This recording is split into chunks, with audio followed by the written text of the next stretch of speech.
Você quer ser ovelha ou ave de rapina? É o que pergunta Nietzsche. Você quer ser ovelha ou ave de rapina? A ovelha fica em bando, no rebanho, não sai de perto dos outros, imita os outros, é obediente, mentirosa, fraca, sempre colocando uma desculpa para não fazer. Já a ave de rapina, a gente sabe que é solitária. Parece que ela não tem o respaldo dos outros, porque ela tem confiança em si, ela mergulha no céu, ela se arrisca, ela se aventura.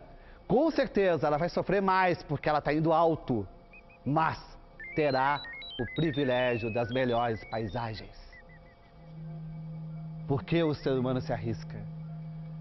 Porque não tem como viver sabendo como a gente vai viver. O condicionamento só nos limita. O importante da vida é experimentar, ser diferente, para poder aprender mais. Bem-vindo à máquina!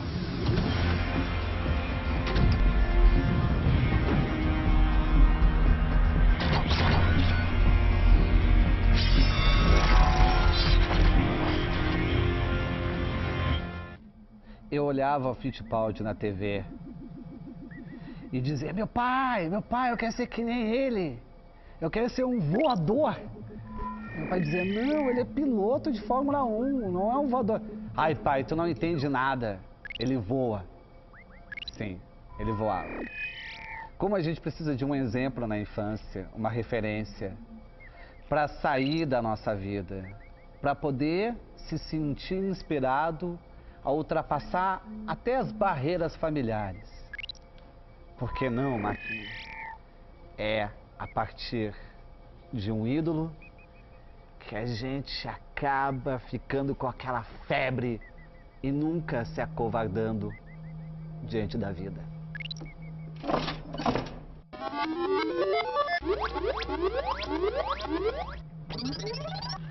Não! O poder da palavra! Meu pai dizia sempre: o poder da palavra. Não acredito. Emerson Fittipaldi, aqui em pessoa, em essência, paulistano, pai de 7 filhos e 7 netos. Número 7 é uma espécie de legenda da sua vida. Entrou no automobilismo como mecânico do kart de seu irmão mais velho, Wilson Fittipaldi Jr.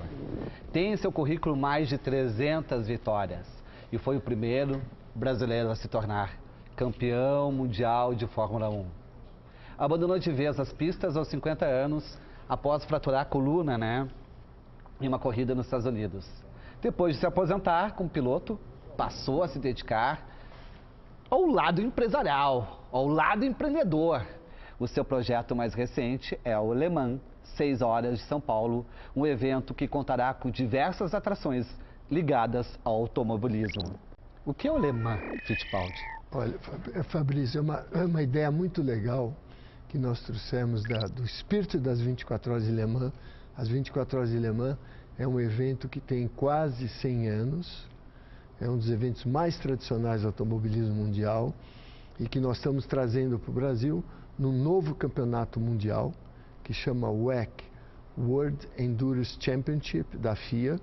E às 6 horas, Le Mans, 6 Horas de São Paulo, é uma das etapas desse novo campeonato. E são máquinas maravilhosas. Falar em máquina...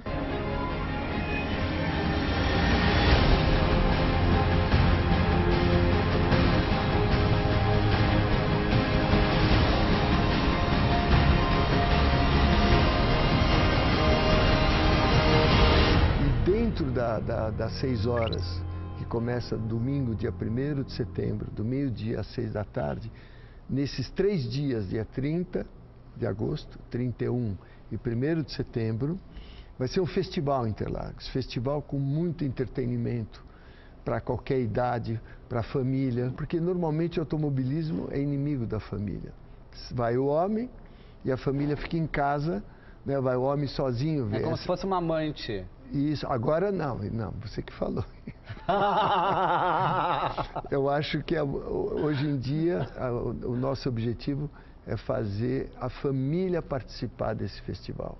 Então nós vamos ter muito entretenimento em Interlagos, vai ter parque de diversões para as crianças, vai ter o cinema, nós fizemos o Le Mans Village no centro de Interlagos, onde vai ter lojas, restaurantes, shows de rock durante a corrida. Eu te olho falando sobre automobilismo, com os olhos brilhando como se fosse um menino. Você já dedicou toda a sua vida para o esporte e ainda fica se desdobrando em novos e novos projetos. É um vício? É uma compulsão? É paixão. É paixão desde pequeno. Eu sempre falo, até o dia que eu for embora desse mundo, eu vou estar perto do automobilismo de competição. A minha paixão, meu amor, pro resto da vida. A gente fica muito ligado à superstição dos pilotos, né? Porque o piloto, ele se liga a uma espécie de religião do movimento. Ele pensa que seguindo certas condutas ou hábitos, ele pode atingir a vitória, ainda mais quando essas condutas já funcionaram, né? Tu tem alguma superstição? Tu tinha uma superstição do número 7, né? Eu sempre tive a número 7 desde o meu pai. Meu pai teve um acidente numa competição de 24 horas de motocicleta, com o número 7 sobreviveu. Então é um número de sorte nossa. A partir daí, eu e o Wilson, meu irmão, começamos a usar o número 7 como um número de sorte e ficou. Mas é muito ruim um atleta, um esportista, principalmente um piloto de competição, ter superstição, porque você fica amarrado àquilo, não é legal. Psicologicamente, se você esqueceu alguma coisa, você fala, não vai dar certo. E eu perdi essa superstição quando o grande João Manuel Fangio me contou uma história da vida dele que mudou. Ele falou, mas você é supersticioso? Eu falei, sou. Eu vou te contar uma história que vai mudar. Qual que é a história? Tem como antecipar? Olha, o Fangio, quando vinha para a Europa, me encontrava, ele era meu grande ídolo, Chico Landi, e eu ficava escutando as histórias dele, né? Ele me falou que Grande Prêmio da Suíça, em Bern, circuito de rua, ele estava pilotando uma Mercedes Fórmula 1, acabou a classificação, ele pegou a mulher dele, depois do jantar, e foi dar uma volta na pista, no circuito de rua, e passa um gato preto na frente do carro, onde ele ia correr no Grande Prêmio. Ele não só o gato preto cruzou, mas ele matou o gato preto onde ele ia correr no Grande Prêmio. Você imagina? Dentro da aí para quem é supersticioso é o fim. É o fim. Ele falou, amanhã eu estou morto. Aí ele não dormiu a noite toda. Quando ele abriu a janela do hotel, chovendo, ele falou, não, chuva, circuito de rua, aqui na Suíça, hoje o Fangio não vai sobreviver, vou morrer. Ele foi para a corrida muito tenso, chegou lá no box, não queria conversar com ninguém. Tu vai assumindo, internalizando toda a tragédia. E aí ele largava em quarto, quinto, largava na segunda fila, largou o Grande Prêmio na chuva, ele muito tenso, depois de 4, 5 voltas esqueceu o gato preto que ele matou na véspera e ganhou o Grande Prêmio. E aí ele passou a vida atropelando o gato preto. Não, aí eu falei pro Fangio, agora eu vou procurar gato preto, pra dar sorte. É uma grande história.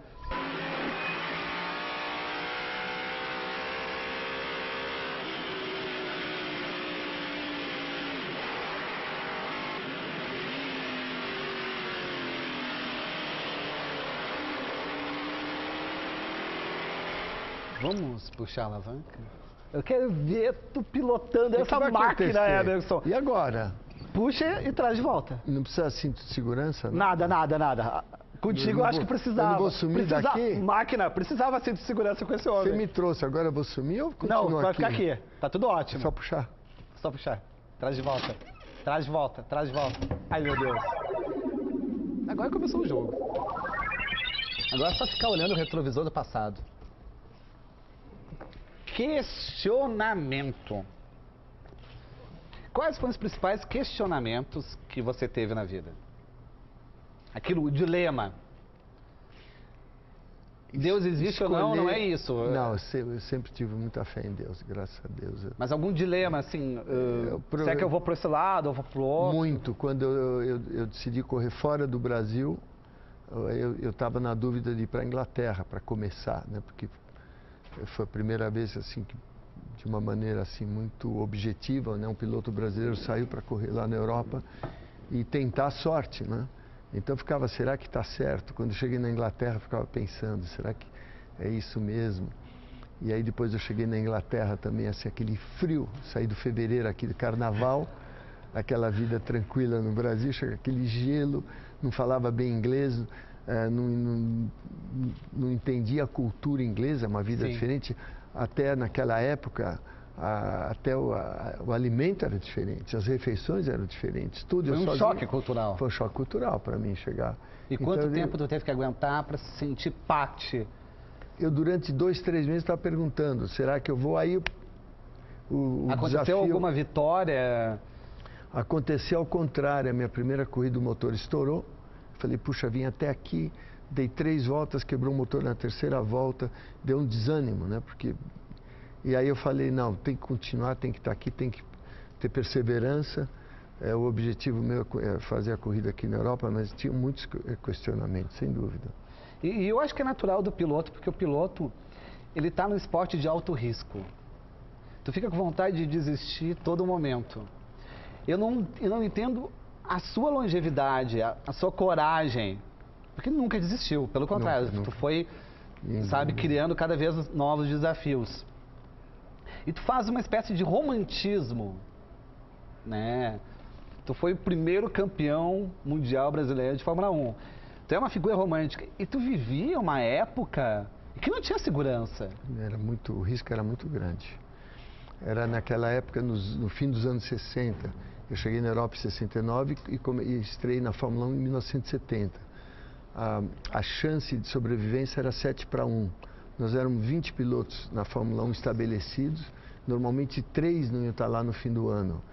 Então tinha esse risco muito grande. Quando eu ganhei, é um globo da morte. Falando em questionamento, quando eu ganhei o meu primeiro Mundial em 72, eu tive uma conversa muito séria com meu pai e com meu irmão e falei para eles, eu atingi muito mais do que meu sonho era ser um piloto de Fórmula 1, acabei de ganhar o Campeonato Mundial, eu vou abandonar por motivo de segurança. Eles falaram, você tem tanto futuro, você está só 25 anos de idade, você vai querer voltar de novo, não pare, continue.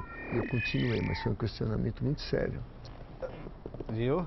A coragem sempre vem quando a gente quer abandonar. A tarefa de viver é dura, mas fascinante, Suassuna.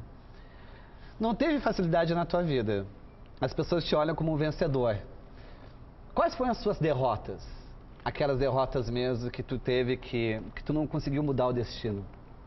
Olha, eu acho que todo mundo tem as coisas que dão certo e as coisas que não dão certo. Né? Mas aquilo que tu aceitou, olha, a vida, eu não sou o dono da vida, eu não tenho como controlar a vida e eu preciso me resignar.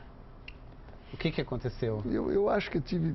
Amor, foi amor. Mulher a gente não consegue controlar nunca. Eu acho que eu sempre fui uma pessoa de tanta fé, né? Acreditar tanto em Deus, que eu sei que Ele escreve o livro de cada um. Então eu sempre aceitei situações difíceis, situações assim, contrárias à minha vontade, né? Que eu tive que lutar, mas aceitei de uma forma como parte da vida que todos nós passamos. Então não tenho uma situação, tem várias situações de dificuldade que eu passei, mas que eu continuei na fé, no otimismo, na perseverança. Eu acho que é muito importante você lutar. Tudo que acontece na sua vida, as coisas contra, você tem que analisar. Aí tem a parte analítica, né? Por que não deu certo? Por que eu errei? E você analisando, conseguindo decifrar tudo que deu errado e por que deu errado, vai para a próxima. Mas tu teve algum anjo da guarda? Um amigo que acabou atravessando toda a sua vida, um bom conselheiro, um bom palpiteiro? Eu acho que sempre foi meu pai.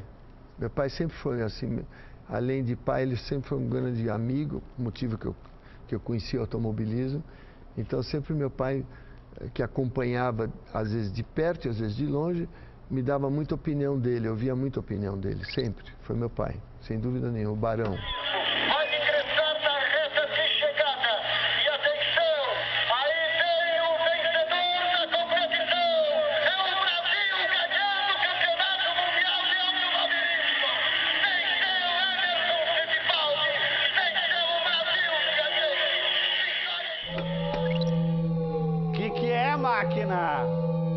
A máquina é assim, temperamental, o que só eu vejo. Você vê, Emerson. Here comes the sun, do do do. Here comes the sun, and that's the way. It's alright.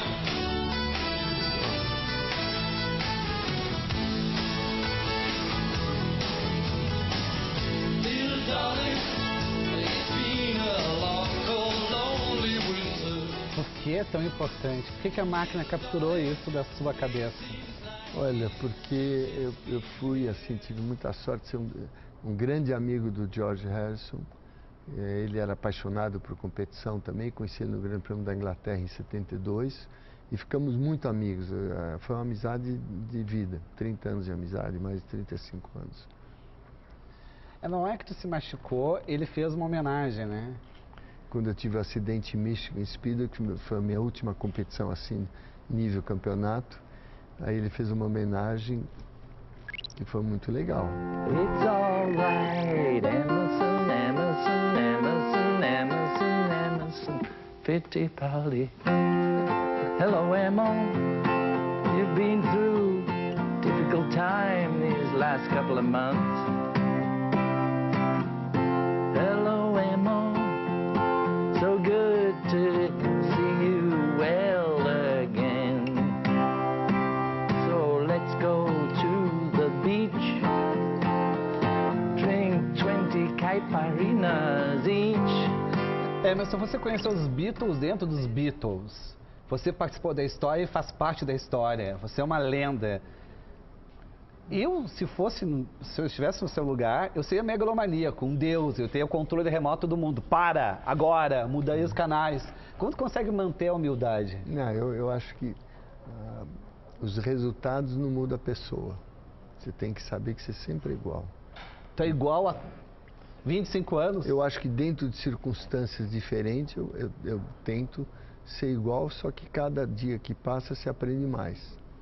Eu acho que na vida você está para aprender.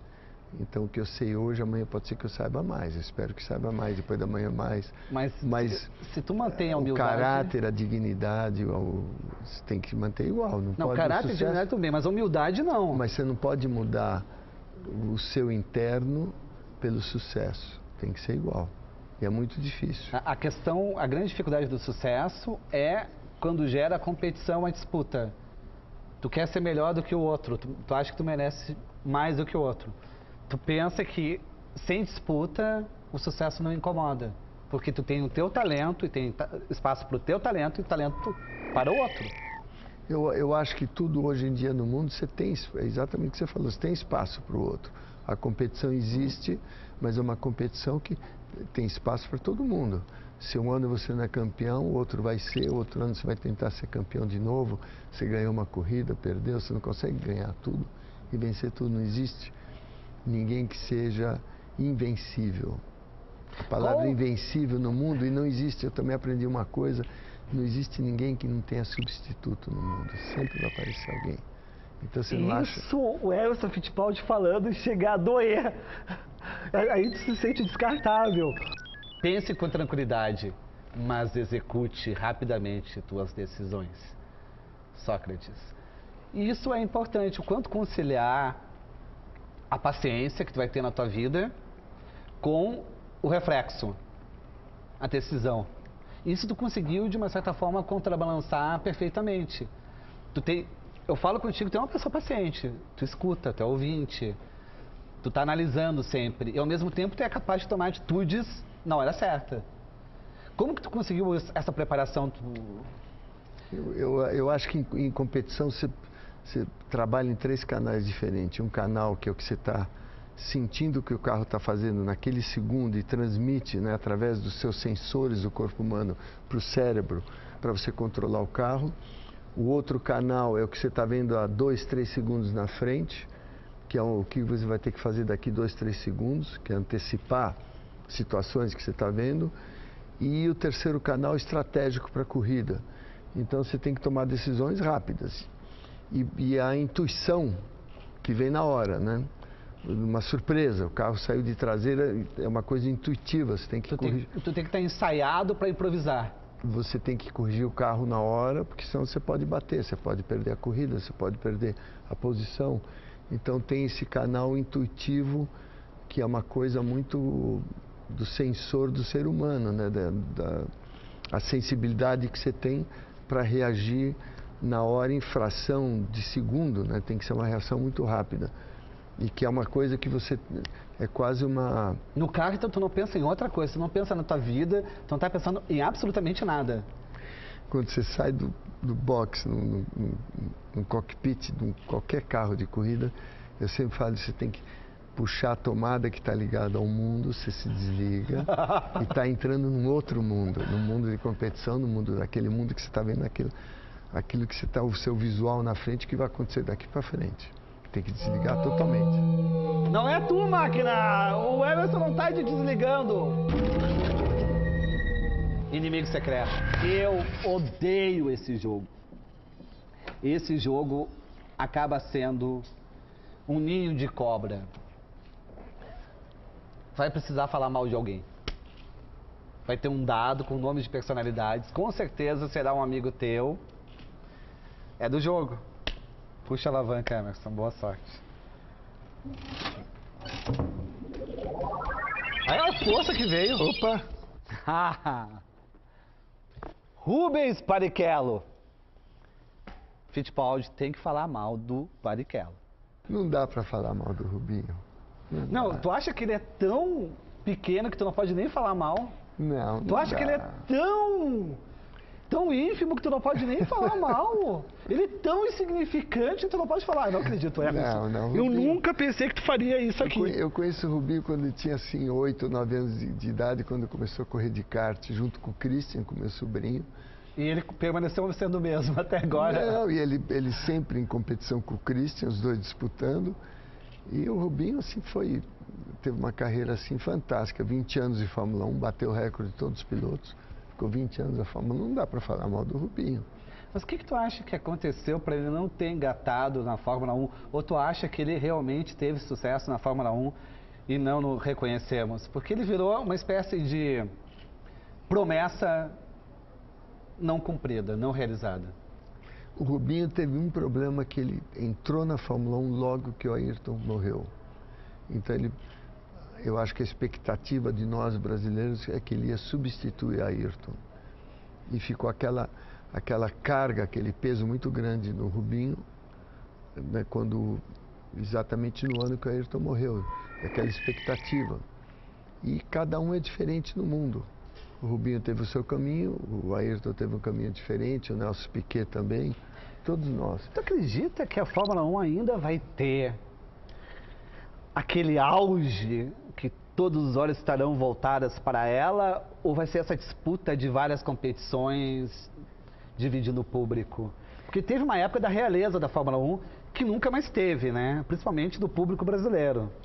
Eu acho que desde que o Ayrton morreu, o público brasileiro perdeu um pouco a motivação da Fórmula 1. Mas eu acho que o Felipe Massa está aí com a Ferrari, está andando bem. Existe uma diferença, obviamente, da época do Ayrton, quando foi campeão, 3 vezes campeão mundial, da época do Nelson Piquet, 3 vezes campeão mundial. Então isso deu uma desanimada, mas nós temos grandes campeões depois do Ayrton, mas que existe, sem dúvida nenhuma, um desânimo, né? E acho que o Ayrton deu um choque em todos nós, né? Quando ele morreu, e todo mundo perdeu o ânimo da Fórmula 1. Mas a Fórmula 1 sempre vai ser Fórmula 1. Aí Senna, de ponta a ponta, vai apontar Ayrton Senna. Depois desta curva, aponta Senna. Vem pra reta, vai pra vitória. Mihaly Ridazzi, Ayrton Senna do Brasil. Hora da alavanca. Hora da alavanca. Sim. Nada como uma tristeza para mudar o assunto. Vamos. Alavanca, Emerson. Que coisa. Ansiedade. Tu não tem ansiedade, né? Eu acho que a ansiedade é muito parecida com preocupação, né? Sim, gostei dessa a comparação. Preocupação é uma ansiedade... A palavra preocupação já diz o que é. Você está preocupado antes de acontecer. Todos nós temos essa ansiedade, essa preocupação.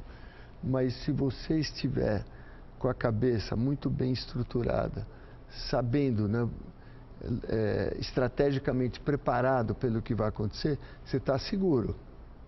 Então a ansiedade você tem que diminuir dependendo do seu espírito, da sua alma. Você tem que estar com o espírito, com a alma tranquila, com muita fé. Eu acho que tu consegue isso, Emerson. Eu consigo tirar muita ansiedade. Eu, por exemplo, conseguia dormir 2 horas antes do Grande Prêmio. Era uma maneira de tirar a ansiedade. Eu tinha que dormir. Só para aterrorizar os adversários. Onde está o Emerson? Dormindo.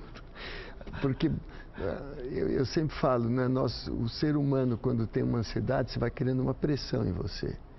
E a válvula de escape dessa pressão, pode ser que você tenha uma válvula diferente, eu tenha outra, para tirar aquela pressão, aquele ar, né, você vai criando aquela ansiedade. E a minha maneira era dormindo. Então, quando eu dormia 2 horas antes, eu conseguia baixar o batimento cardíaco. Eu chegava no grid com o batimento cardíaco muito baixo e sem aquela ansiedade, né, muito mais tranquilidade. É muito importante você conseguir tirar o emocional da coisa racional, né? Então eu conseguia tirar o emocional e tinha a minha parte racional bem preparada para a corrida. Nada como uma cesta. Nada como uma cochilada. A receita do campeão Fittipaldi é dormir 2 horas antes. Somente isso. Terminando, máquina vai desligar. Emerson, teu recado final foi maravilhoso. Obrigado pela oportunidade de estar aqui com vocês.